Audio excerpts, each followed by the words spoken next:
Nobody taught you how to learn, they taught you what to learn. There is a massive difference between those two things, and that difference is the reason most people spend years trying to get good at something that someone else figured out in months. Josh Waitzkin knows this better than almost anyone alive. He became a chess prodigy, winning multiple national chess championships as a child, and then walked away from chess entirely and became a world champion in Tai Chi push hands. A completely different discipline requiring completely different skills, and the question everyone asked him was the same. How? How does a person become world-class at one thing and then start over in something entirely different and reach world-class there too in a fraction of the time it takes most people to become merely competent? His answer, laid out in his book The Art of Learning, is not what most people expect. It is not about talent. It is not about logging more hours than everyone else. It is not about some genetic gift that makes information stick better or patterns emerge faster. It is about understanding something that neither chess nor Tai Chi nor any other subject ever explicitly taught him. How to actually learn, not what to learn. How? Because school gave you subjects. It gave you textbooks and deadlines and the pressure of tests that measured memorization rather than genuine understanding. It gave you the experience of being graded on how well you could hold information long enough to reproduce it and then let it go to make room for the next batch. But it never gave you the actual skill of learning itself. The ability to take something completely new and break it down and absorb it and apply it and genuinely own it in a fraction of the time most people think is required. That skill exists. It is learnable. And the people who have it are not smarter than you. They do not have more hours in their day. They are not operating on some different level of intelligence or motivation or natural ability. They simply understand something about how the human brain actually acquires new capability that most people have never been taught and never went looking for. Because the education system was not designed to produce fast learners. It was designed to produce students who could receive and reproduce information on demand. And those are completely different things. Being taught is passive. Learning is active. Being taught is receiving. Learning is constructing. And the construction of genuine, lasting capability in any area happens through a specific set of principles that the fastest learners in the world understand and apply, and that most people have never encountered in any organized form. Until now, 7 principles. Each one backed by what we understand about how the brain actually builds new neural pathways and genuine lasting skill. Each one applicable immediately to anything you are currently trying to learn or anything you want to start learning, and together they represent a completely different relationship with learning that will change how fast you acquire new capability for the rest of your life. Before we begin, type this in the comments and mean it. I learn fast. I apply faster. 1. Stop consuming. Start constructing. The brain learns by doing, not by watching. Josh Waitzkin describes a concept in The Art of Learning that he calls making smaller circles. The idea is that genuine mastery does not come from learning more things. It comes from going deeper into fewer things. From taking the fundamental movements and principles of a skill and investing in them so completely, practicing them so thoroughly at the micro level, that they become automatic and deeply embodied rather than consciously executed. And the only way to make those circles smaller, to go that deep into the fundamentals, is through actual doing, not through watching someone else do it, not through reading about doing it, through the specific and irreplaceable experience of attempting it yourself and encountering the specific friction of your own current limitations. Most people get this completely backwards. They consume far more than they construct. They watch more tutorials than they attempt. They read more about the skill than they practice the skill. They accumulate more information about how to do the thing than actual attempts at doing the thing. and they wonder why the watching and the reading is not producing the capability that only the doing can produce. The brain does not build new pathways by receiving information about something.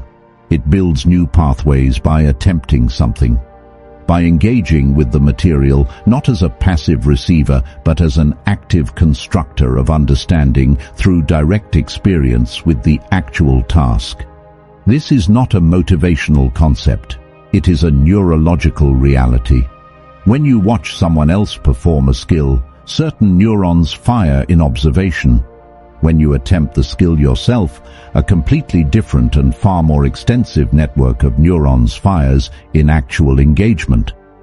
And the neural pathways built through actual engagement are the ones that produce genuine capability. The ones built through observation produce the feeling of understanding, which is not the same thing. The feeling of understanding is the reason most people think they are learning when they are actually just consuming. You have experienced this yourself. The video that explained something so clearly that you felt you understood it completely. And then the moment you tried to do it yourself, the understanding evaporated and you were left holding nothing but the memory of someone else doing it well. Because the feeling of understanding and the actual capability to do something are built through completely different processes. The feeling comes from consuming well-explained content. The capability comes from attempting the thing and encountering the specific friction of your own current limitations. That friction is not failure. That friction is the learning.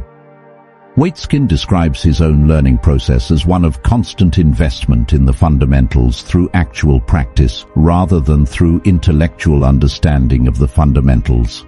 He writes about spending hours on single chess positions, not to understand them conceptually, but to feel them intuitively through direct and sustained engagement with the material.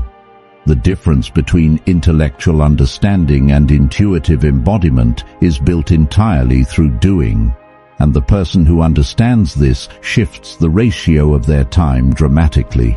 Less watching, more attempting, less consuming, more constructing, less preparation for the doing, more doing. The great Stoic philosopher Seneca understood this principle 2,000 years before anyone was measuring neural pathways. He wrote, "While we are postponing, life speeds by. Not while we are watching, while we are postponing the actual doing. Whatever you are currently trying to learn, reduce the ratio of consuming to attempting right now. If you have been spending 8 hours watching tutorials and 2 hours practicing, reverse it. 2 hours of input, 8 hours of genuine attempt. The attempts will feel messier and more frustrating than the watching. That is exactly the point. The mess is the learning. The friction is the brain building the pathways that the clean, comfortable watching never could." If you are ready to stop consuming and start constructing, type this below. I do. I learn. I improve. 2. The 80-20 rule of skill. Find the 20% that produces 80% of the results. Not all parts of a skill are equally important. This is one of the most consistently underappreciated truths about learning, and it is the reason why two people can spend the same amount of time on the same subject and end up at completely different levels of capability. One person learned everything in the curriculum. The other person learned the right things first. Every skill, regardless of how complex and intimidating it appears from the outside, has a small set of core components that produce the majority of the results. The fundamental techniques that everything else is built upon. The core vocabulary that unlocks the rest of the subject once it is genuinely owned. The basic movements that, mastered early and deeply, make every advanced movement accessible rather than mysterious. The foundational principles that, once understood at a genuine level rather than a surface level, make most of the complexity above them begin to resolve itself naturally. This is the 20%. and the person who identifies it and masters it before moving to anything else is operating with a significant advantage over the person who begins at the beginning of the curriculum and works through everything in the order it was presented by someone whose goal was completeness rather than speed. Because the curriculum was designed for comprehensiveness, not for rapid skill acquisition. Textbooks and courses cover everything because they do not know which parts will matter most to you specifically. They are written for the broadest possible audience, which means they are optimized for nobody in particular. But your learning does not have to be general. It can be targeted precisely at the core components that will give you the most functional capability in the shortest amount of genuine practice time. The way to find the 20% is deceptively simple. Find someone who is already genuinely skilled in what you are trying to learn and ask them this specific question. If you had to start over from the beginning, knowing everything you know now, what would you focus on first and why? The answer to that question almost always reveals the 20%. The thing that every experienced practitioner wishes they had understood earlier. The component that, when genuinely mastered, makes everything else click into place rather than remaining isolated pieces of information. Master that first, deeply and completely before moving on. Let it give you the functional capability that makes the rest of the learning more efficient rather than trying to learn everything simultaneously and making frustratingly slow progress across the entire skill. Marcus Aurelius wrote, "If someone is able to show me that what I think or do is not right, I will happily change." The willingness to change your learning approach when a better one is available is itself one of the most important learning skills a person can develop. And the approach of identifying and deeply mastering the 20% first is consistently more efficient than the approach of working through everything in the order someone else decided it should be taught. 3. Struggle is not a sign that you are failing, it is the sign that you are learning. Josh Waitzkin writes in The Art of Learning about what he calls living in the discomfort zone. Not the comfort zone where everything is easy and familiar and the brain is not being asked to build anything new, and not the panic zone where the challenge is so far beyond current capability that nothing productive can happen. The discomfort zone, the precise space just beyond what you can currently do with ease. Where the challenge is genuine and the effort required is real and uncomfortable, and the outcome of each attempt is genuinely uncertain.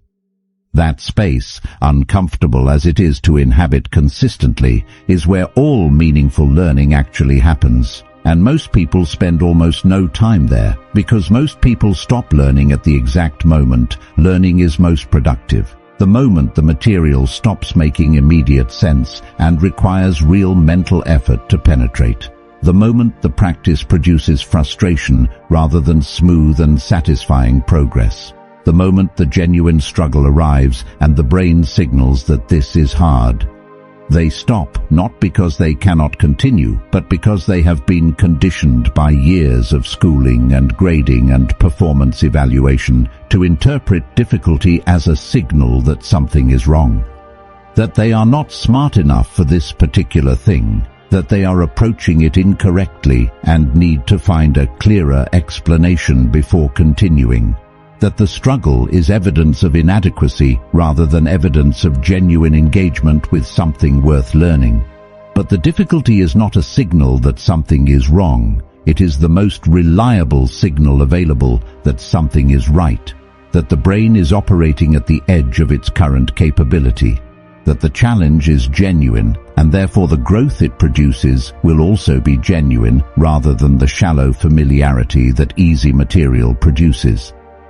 Waitzkin describes his own experience of this in the chess world, where he noticed that his greatest improvements came not from the games he won comfortably, but from the positions that were genuinely and sometimes painfully difficult, the ones that required extended and uncomfortable mental effort to penetrate, the ones where he did not immediately see the answer and had to struggle with the material for much longer than felt comfortable or productive. Those positions built something that the easy games and the comfortable practice sessions never could. Genuine depth of intuitive understanding rather than the surface pattern recognition that comfortable practice produces.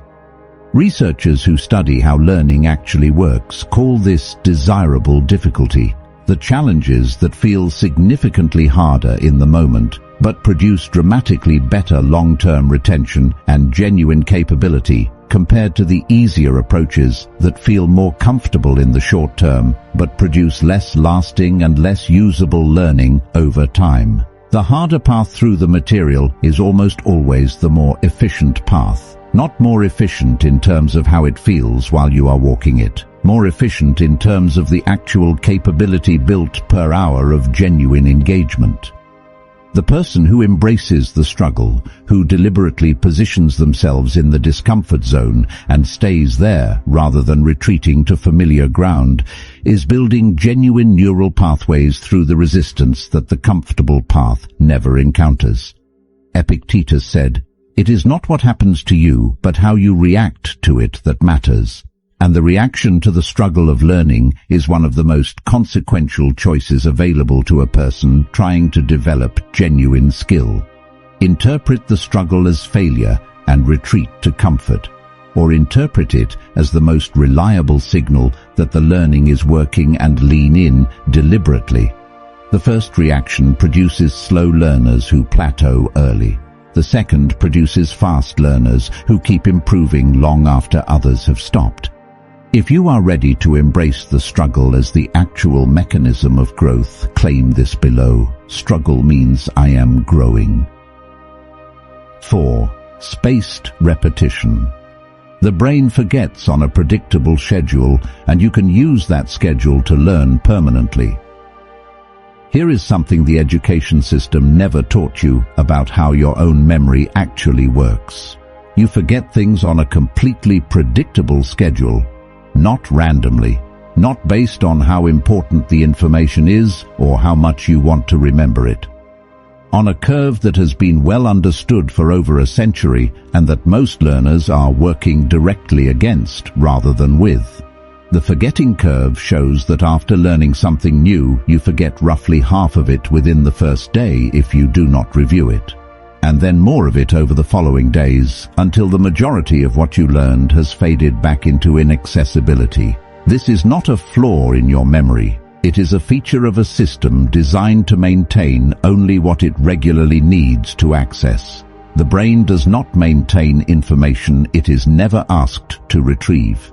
It gradually releases information that is not reinforced because maintaining unused information has a real metabolic cost. And the way to signal to the brain that specific information is worth maintaining is to retrieve it again before it completely fades. To access it at the specific intervals that communicate to the brain that this information is being used regularly and is therefore worth keeping readily accessible. This is spaced repetition. And it is one of the most powerful learning principles available because it works directly with the brain's natural forgetting and consolidation schedule rather than fighting against it. The way most people study works in the opposite direction entirely. They concentrate their review into a single intensive session. They read the chapter and then read it again and then read it a third time all in one sitting. And then they move on and never return to it until a test forces them to. This approach produces a strong initial feeling of familiarity that fades remarkably quickly because the brain received one strong concentrated signal rather than multiple spaced signals that communicate ongoing need for the information. The more effective approach is to review material at deliberately increasing intervals. Once shortly after the initial learning while it is still fresh. Again a day later when some forgetting has occurred. Again 3 days after that when the fading has continued. Again a week after that. Each review timed at the window where some forgetting has occurred but complete forgetting has not yet happened. That specific timing is what makes spaced repetition so powerful. Reviewing before any forgetting occurs is less effective because you are not actually practicing genuine retrieval from memory. You are simply recognizing information that is still fully available. Reviewing after complete forgetting has occurred means starting over from scratch as though the material was never learned. The window between partial forgetting and complete forgetting is where the retrieval effort produces the strongest signal to the brain that this information deserves to be kept. And using that window consistently changes not just how much you retain, but how deeply the information is encoded and how readily it is accessible when you actually need it. Marcus Aurelius returned to the same principles in his private journal every single morning of his adult life. Not because he had forgotten them, because he understood that ideas and values worth living by need to be regularly retrieved and renewed rather than encountered once and assumed to be permanently absorbed and available. He was practicing spaced repetition on the principles of his own character. The same principle applies to any skill or knowledge you are trying to genuinely own rather than temporarily hold. 5. Teach what you learn. The best way to truly understand something is to be forced to explain it. There is a test that immediately and ruthlessly reveals the difference between thinking you understand something and actually understanding it. Try to explain it to someone who knows absolutely nothing about it, not using the technical vocabulary of the field that allows you to sound like you understand without having to demonstrate that understanding. Not leaning on the jargon and the terminology and the specialized language that functions as a shortcut among people who are already familiar with the subject, in plain language, from first principles, in a way that a complete beginner with no background in the subject could genuinely follow and understand. If you can do that, you understand it. If you cannot, what you actually have is familiarity with the language of the subject rather than genuine understanding of the subject itself. And familiarity with language is not the same thing as understanding. It is one of the most convincing imposters available, because the language of a field feels like understanding from the inside, even when the genuine conceptual grasp is shallow or absent. This distinction matters enormously for learning speed, because it reveals where the real gaps are with a precision that no amount of rereading the material can match. Most people move through material accumulating familiarity with concepts without ever testing whether their understanding is genuine. They recognize the terms when they encounter them again. They can follow along with an explanation when someone else is giving it. They feel like they understand, because the concepts feel familiar and the language feels comfortable. But feeling familiar and genuinely understanding are built through completely different processes, and they produce completely different capabilities. The gap between them only becomes visible when you try to explain, when you attempt to generate the understanding rather than recognize it, to produce the explanation from your own genuine grasp rather than receive it from someone else's. That attempt at generation reveals every gap in the understanding immediately and with complete specificity. The place where the explanation breaks down, where the language runs out and the concepts stop connecting, is the precise place where the genuine understanding ends and the surface familiarity begins.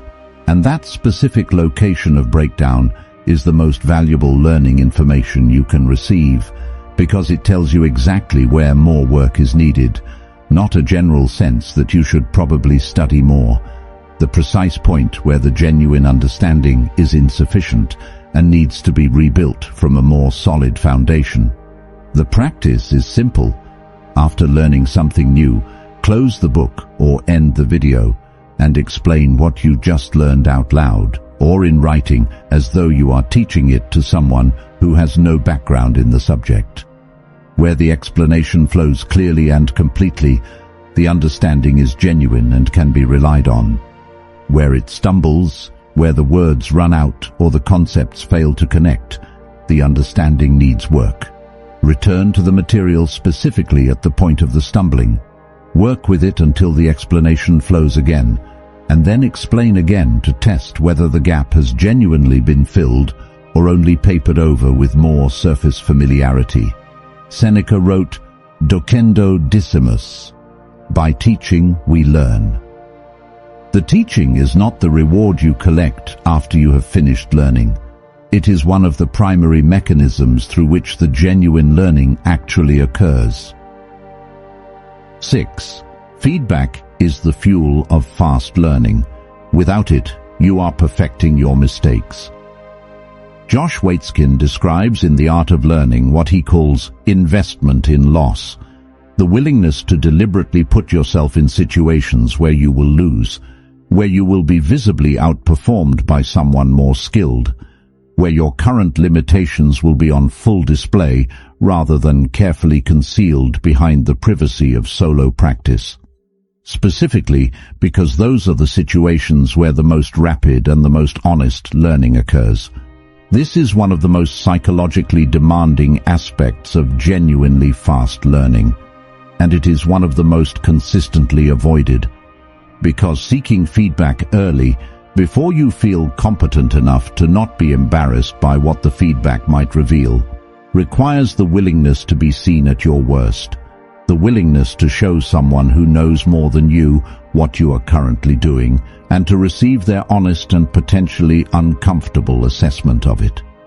Most people protect themselves from this by practicing privately until they feel confident enough to be observed, until the performance has improved enough that the exposure feels less threatening, until the gap between what they are doing and what they should be doing is small enough that the feedback will not be too painful to receive, and by the time they reach that point, the incorrect approach has been practiced hundreds or thousands of times. The wrong movement has been repeated until it feels natural. The ineffective pattern has been reinforced until it is the automatic response. The misconception has been built upon until an entire structure of understanding rests on a foundation that will need to be demolished before the correct version can be built. Because feedback is the mechanism through which practice becomes improvement rather than simply repetition of whatever you already do. Without honest external feedback, practice is just doing the same things repeatedly, and repeatedly doing something incorrectly with no external correction produces a highly practiced version of the incorrect approach, not competence. A confident and deeply ingrained incompetence that is significantly harder to correct than the beginner-level incompetence that existed before all that practice. Waitzkin's concept of investment in loss is about choosing the harder path deliberately, choosing to be in the room with people who are better than you rather than practicing only with people who are at your level or below. Choosing the position where your weaknesses are fully visible rather than the position where your strengths can be displayed and your weaknesses hidden. Because the room where your weaknesses are fully visible is the room where they get addressed. And the room where they get addressed is the room where the fastest and the most lasting learning happens. The practical application of this principle is to seek feedback before you feel ready for it. In the first sessions with a new skill, from someone who actually knows what correct looks like and can distinguish it from what you are currently doing, with the specific intention of finding what is wrong rather than confirming what is right, and then to use that feedback immediately rather than waiting for more practice to make the correction feel natural. Marcus Aurelius wrote, "If someone is able to show me that what I think or do is not right, I will happily change, for I seek the truth, by which no one was ever truly harmed." Seek the truth early, even when the truth is that what you are currently doing is not right, especially then, because early feedback is cheap to act on, late feedback is expensive, and the person who consistently seeks honest feedback early and acts on it immediately is learning at a completely different rate than the person who protects their ego by practicing privately until they feel ready to be seen. If you are ready to seek honest feedback and use it to accelerate your growth, write this below. I seek feedback. I improve faster. 7. The learning does not end when the session ends. Protect the hours after learning. Josh Waitzkin writes in The Art of Learning about a practice he calls the soft zone. The idea that peak performance and peak learning do not come from a state of grinding, rigid concentration that is maintained without interruption until the session is over, but from a quality of relaxed and alert awareness that is fully engaged without being tense, and that after a period of intense learning, the brain needs to transition through exactly that kind of soft zone before being subjected to the next wave of demanding and competing input. Because learning does not end when the studying ends. The brain continues processing and consolidating new information for a significant period after the active learning session has finished. Neural connections are being strengthened. New information is being integrated with existing knowledge structures. The patterns that will make new information retrievable in the future are being established and reinforced, and this consolidation process is surprisingly vulnerable to interference from new demanding information that arrives too quickly after the learning session. When new and competing input arrives immediately after a learning session, the brain is forced to shift its limited processing resources toward the incoming information. The consolidation of what was just learned is interrupted before it can complete. The strengthening of the new neural pathways is cut short, and the result is significantly poorer retention of the material from that session than would have occurred if the period after learning had been protected from new competing demands. Waitzkin describes this principle in the context of his competitive preparation, where he discovered that the recovery periods between intense training sessions were not empty time to be filled with other productive activity. They were an essential part of the training itself. The time during which the brain was doing the integration and consolidation work that made the next training session build on a more solid foundation than it would have if the consolidation had been interrupted. Not passive, essential. The practical application of this principle is simpler than most people expect and more effective than most people believe.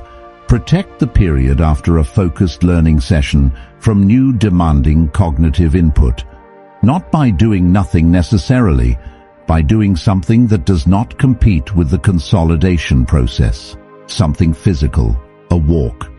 Light activity that engages the body without demanding the kind of focused cognitive processing that competes with the brain's ongoing consolidation work. Something low demand that allows the mental process that started during the learning session to continue undisturbed toward completion. This single adjustment to what happens in the hour after learning rather than during it consistently improves retention in ways that feel almost disproportionate to how simple the change actually is. The learning itself did not change. The interference with the consolidation of the learning was reduced, and that reduction in interference produced meaningfully better retention of the same material from the same amount of study time. Epictetus said, "First say to yourself what you would be, and then do what you have to do." And what you would be is the kind of learner who retains what they learn, rather than the kind who studies consistently and forgets almost as consistently. Protecting the consolidation period after each learning session is one of the most direct and most immediately available steps toward becoming that kind of learner. It requires no additional time investment. It requires only a change in what you do with the time that was already there. Nobody taught you how to learn, but now you know, and knowing changes everything, because the gap between the person who learns the fast way and the person who learned the slow way, because nobody taught them differently, is not a gap of intelligence. It is not a gap of talent or dedication or the number of hours available in the day. It is a gap of method, and method is entirely learnable by anyone willing to apply it. 7 principles. Stop consuming and start constructing, because the brain builds genuine capability through doing, not through watching. Find the 20% that produces 80% of the results and master that deeply before moving to anything else. Embrace the struggle as the signal that genuine learning is occurring, and stay in the discomfort zone where all meaningful growth actually happens. Use spaced repetition to work with the brain's natural forgetting schedule rather than against it, and make what you learn genuinely permanent rather than temporarily familiar. Teach what you learn, because the attempt to explain reveals exactly where the genuine understanding ends and the surface familiarity begins.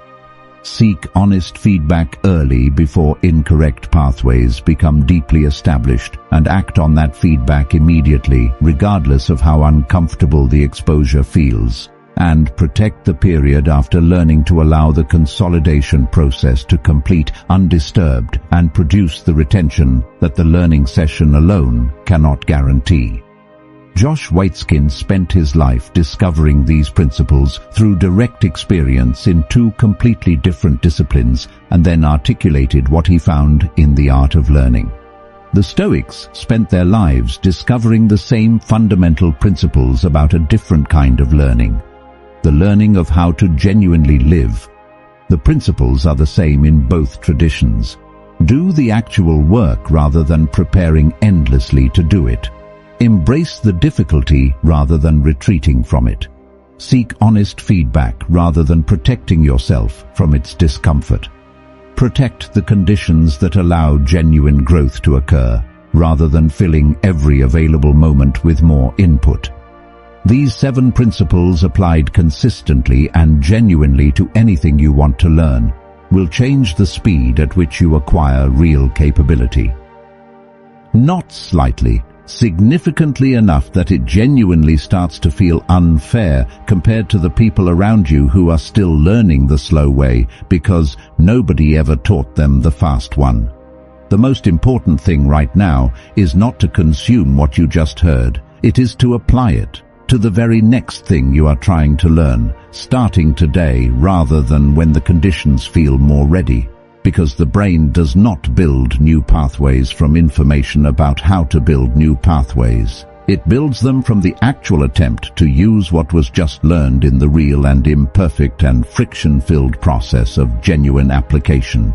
Begin the application now. If this found you at exactly the right moment, leave the only thing that matters right now. I learn fast. I apply faster, starting today.